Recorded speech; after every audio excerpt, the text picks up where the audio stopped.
E olha, gente, hoje também, dia 22, é o dia da tontura. Você sabia disso? Hoje é o dia da tontura, dia voltado para a conscientização sobre a importância de investigar e tratar a tontura. E a gente vai receber agora a neurologista Rociane Gaioso, que já está aqui com a gente. Doutora, seja bem-vinda aqui em casa. E muito bonita, doutora. Obrigada. Falei certinho o nome? Certíssimo. Tudo bem? Prazer te conhecer. Prazer. Vamos sentar aqui com a gente? Prazer é todo meu. Doutora Rociane, vamos começar do começo? Sim. Tontura. Tem vários fatores para isso, né? Exatamente. Como que a gente pode identificar uma tontura como é algo corriqueiro e algo que a gente pode se preocupar? Então, a tontura é uma queixa muito comum no consultório, no dia a dia. E ela realmente é uma queixa muito subestimada. Mas tem sim os casos que merecem investigação. Principalmente quando associado com sintoma neurológico focal. Por exemplo, perda de força, dificuldade na fala, alteração de sensibilidade. Quando ela é uma tontura mais incapacitante, uma tontura mais potente. Então, são quadros que a gente tem sim que ficar um pouco mais alerta e pensando em algum acometimento do sistema nervoso central. Existe alguma diferença entre vertigem e sensação de desequilíbrio e tontura? Sim. Então, a tontura, de uma forma geral, ela é classificada em 4 categorias, de acordo com a queixa do paciente, de acordo com as informações que a gente coleta no consultório. Seria, a pré-síncope, que é aquela sensação de perda de consciência, o desequilíbrio, que é aquela sensação de queda iminente, a vertigem, que seria ilusão de movimento, aquelas alterações visuais que a gente tem, que tudo está movimentando, ou o ambiente girando em torno do próprio eixo. E a tontura que a gente não consegue identificar, que a gente chama de light redness, que é quando o paciente, às vezes muito ansioso, não consegue definir para a gente exatamente em qual característica, em qual classificação da tontura se enquadraria. Então, tem diferença. A vertigem é a principal causa de tontura. Então, a tontura, ela tem essas quatro categorizações que a gente, durante a anamnese, a gente consegue definir. Por exemplo, eu vou pegar alguma coisa no chão, levanto e tô tonta. Isso é uma tontura ou uma vertigem, por exemplo? Então, você vai me explicar qual foi a sensação que você teve. Doutora, eu tive uma sensação de que tudo girou. Então, isso é uma vertigem. Não, doutora, eu tive uma sensação de queda aparente. Então, isso é um desequilíbrio. Não, doutora, eu tive uma sensação de que eu estou desmaiando. Isso seria uma pré-síncope. Então, é de acordo com os sintomas que o paciente nos relata que a gente consegue fazer essa classificação. É comum ter um desses sintomas? E quando é preocupante? Se estiver sentindo quantas vezes, por exemplo, eu estou sentindo quase todo dia, ou uma vez por semana, tem que ter essa preocupação quando? Sim. Então, assim, o paciente, doutora, eu estou sentindo há muito tempo, é uma tontura que eu comecei a ter há 1 ano. Então, geralmente, a gente não se preocupa muito, porque é algo leve, que o paciente não se incomodou tanto e conseguiu postergar para ir à consulta após 1 ano de início dos sintomas. Então, essa é uma tontura que provavelmente é benigna. É uma VPPB, vertigem posicional paroxística benigna, ou é algum outro acometimento do sistema nervoso periférico que a gente, na verdade, a gente não se preocupa tanto, porque são tratamentos mais leves.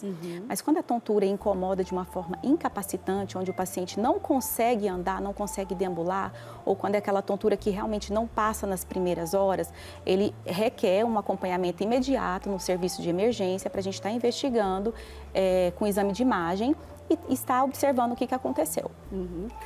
Problema de visão pode ocasionar tontura, mas a senhora vai responder daqui a pouquinho. Eu vou voltar falando com a nossa doutora aqui, a Rociane Gaioso. Tem que ler aqui para não errar seu nome, né, doutora? Difícil, né? É igual o meu também. Muito difícil alguém acertar de primeira.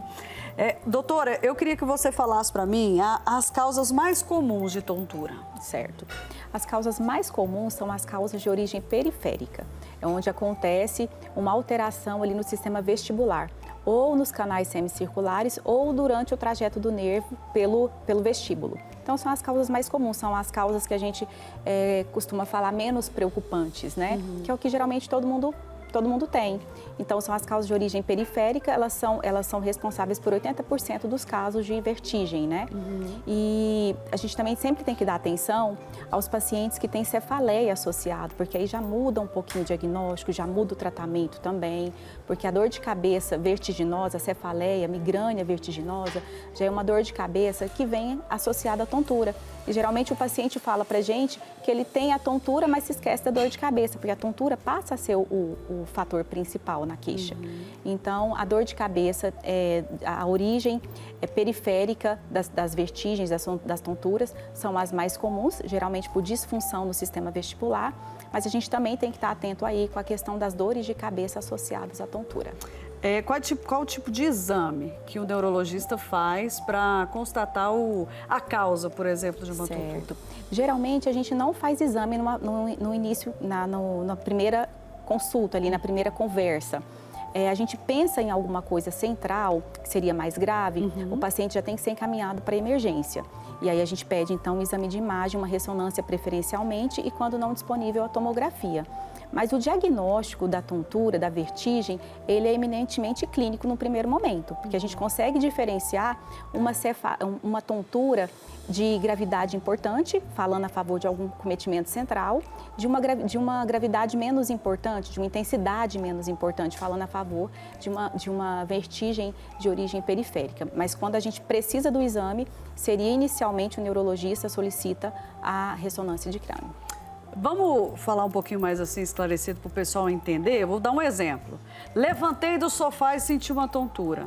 É preocupante? Quando que essa tontura pode ser preocupante? Essa tontura pode ser preocupante quando estiver associada a sintomas neurológicos focais, como nós falamos, alteração de fala, alteração de força, alteração de sensibilidade. Então, só fica tonta, não precisa? Não, a gente tem sim que procurar um profissional habilitado, ou neurologista ou otorrino. Certo. Mas a tontura se torna muito importante, até com risco mesmo de um AVC hemorrágico, um AVC isquêmico, às vezes um neuroma do acústico. A gente precisa procurar a emergência para estar fazendo o exame de imagem. Deixei uma pergunta no ar, né, antes de eu ir lá para a cozinha, sobre a tontura e problemas de visão. Tem alguma associação entre uma tontura e um possível problema de visão? Sim. Tem associação, sim, tontura e problema de visão. Por quê? Geralmente, se o paciente tem algum estrabismo, ele vai desfocar, né, a imagem que ele precisa estar observando. Então, ele terá, sim, uma ilusão de movimento e isso repercute, as informações chegam no sistema nervoso central como alteração de visão.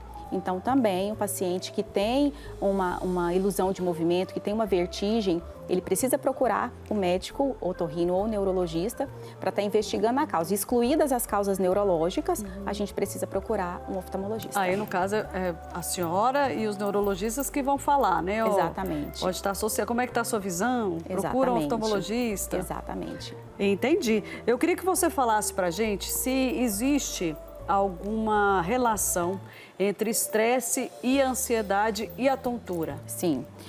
Eu até falei que na classificação da tontura, a gente entra, o quarto item, a quarta subclassificação, seria os lightheadedness. São aqueles pacientes que relatam a tontura, mas a tontura sim, mas eles não sabem definir exatamente o que está acontecendo. Se é uma ilusão de movimento, se é uma sensação iminente de queda, se é uma sensação de perda de consciência.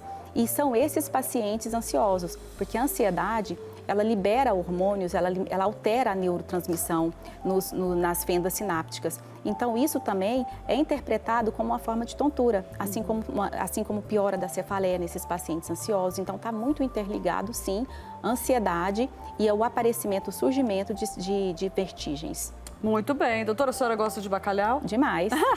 E agora eu vou voltar aqui para o sofá para a gente continuar falando com a nossa doutora Rouciane, que está aqui, neurologista. A gente está falando sobre tontura.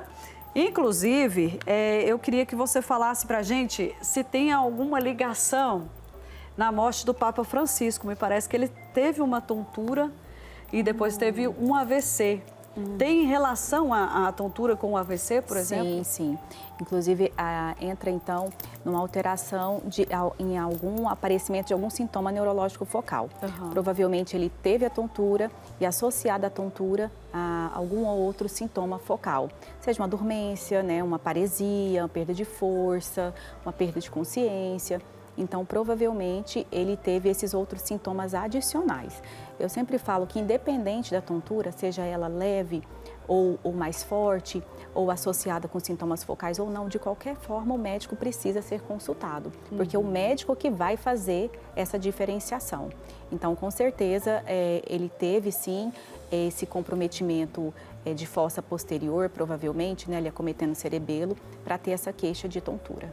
Qualidade de vida também está relacionada a essa questão da tontura? Sem dúvida, a gente entra muito na questão do estresse emocional, da ansiedade, da falta de sono. Eu sempre falo, se você não dorme bem ou se você está estressado ou ansioso, com certeza você não tem uma memória boa, tem sintomas vertiginosos, tem tontura, então está tudo muito interrelacionado pela questão mesmo de alterações sinápticas, de secreção de hormônios inapropriados em momentos inadequados. Então está tudo muito associado. Então é importante alimentação saudável, atividade física, qualquer sintoma diferente no seu organismo, seja uma cefaleia associada a uma tontura, seja náuseas associada a uma tontura, algum sintoma neurológico focal, a gente precisa sim procurar o médico, por menor que seja a queixa e a associação. Dona de casa, por exemplo, está focada ali demais fazendo um crochê, um tricô, levanta e fica tonta. É comum ou não? É comum. Aí a gente entra, né? Qual seria associado com o quê? É uma sensação de desmaio, a sensação de desequilíbrio. A gente sempre entra nessas indagações, nessa entrevista, para a gente investigar qual seria o motivo. Seria uma hipoglicemia? Seria até uma alteração visual? Seria uma alteração postural associada a uma hipotensão, alteração de pressão? Então, é comum, é um tema muito amplo, então precisa sim ser consultado, ser levado isso para um consultório para a gente discutir e investigar qual seria a base desse problema.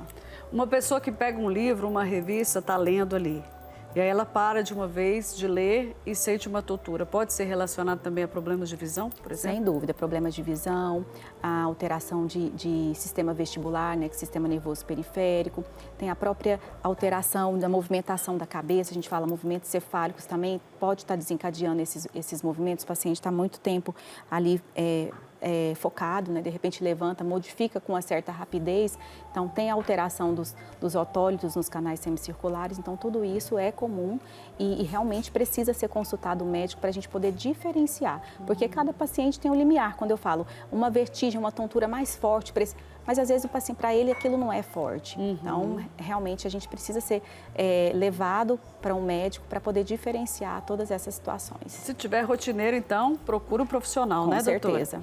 Já quero te agradecer, viu? Obrigada. Obrigada por esclarecer nossas dúvidas, né, gente? Muito obrigada. Tão corriqueiro no nosso dia a dia que, às vezes, a gente deixa passar, mas não Exato. pode, tá? Procura um profissional.